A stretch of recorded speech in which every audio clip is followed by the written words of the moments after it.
अखलाक की लिंचिंग से लेकर पहलू खान, जुनैद, तबरेज अंसारी तक ये कौम चुप रही, सोती रही, बिना मुंह खोले जुल्म सहती रही। कश्मीर से आर्टिकल 370 हटने पर भी इस कौम ने खामोशी इख्तियार रखी। ट्रिपल तलाक पर बने कानून और बाबरी मस्जिद पर आए फैसले को भी इस कौम ने कड़वी दवा समझकर निगल लिया। और अब जब मुस्लिम मुक्त भारत बनाने के लिए सीए आ गया है और एनआरसी लाने की तैयारियां करी जा रही हैं, तो ये कौम नींद से जागकर सड़कों पर उतर आई है। तो क्या भारत के मुसलमानों की नींद बहुत देर से खुली है? क्योंकि मुस्लिम मुक्त भारत बनाने का यह बीज तो आरएसएस ने दशकों पहले बो दिया था। और जो आज भारत में हो रहा है वो स्टेप बाय स्टेप वही है जो आरएसएस ने मुस्लिम मुक्त भारत बनाने के लिए दशकों पहले प्लान किया था। तो दोस्तों, क्या आप जानते हैं कि जो आज हमारे देश भारत में हो रहा है मुसलमानों के साथ, वो किसी और कंट्री में भी हुआ था।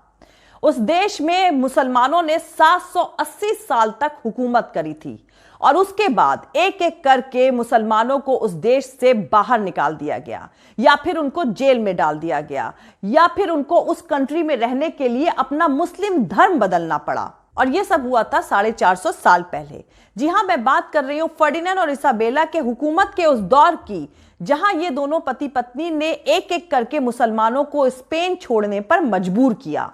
और एक एक करके स्टेप बाय स्टेप इन दोनों ने स्पेन में रह रहे ज्यूज और मुसलमानों के लिए ऐसे कानून बनाए जहां या तो ज्यूज और मुसलमान अपना धर्म परिवर्तन करने के लिए मजबूर हो जाएं, या फिर स्पेन छोड़कर चले जाएं, या फिर उसी देश में सेकेंड ग्रेड सिटीजन बनकर किसी कोने में पड़े रहें। और आरएसएस ने स्पेन के ये हस्बैंड वाइफ हुक्मरानों की मुस्लिम विरोधी पॉलिसीज को 1930 से 1940 के बीच बहुत ध्यान और बारीकी से पढ़ा और उसके बाद उन्होंने अपने मुस्लिम मुक्त भारत की ख्वाहिशों को पूरा करने के लिए इनका इंप्लीमेंटेशन शुरू कर दिया। और पिछले 6.5 सालों से, यानी मोदी सरकार के आने के बाद से, इन पॉलिसीज पर काम बहुत तेजी से हो रहा है। स्पेन का इतिहास जानकर आपको इनके बनाए हुए नियम, कानून और इनकी बनाई हुई नीतियों के पीछे का मकसद शीशे की तरह साफ साफ दिखने लगेगा।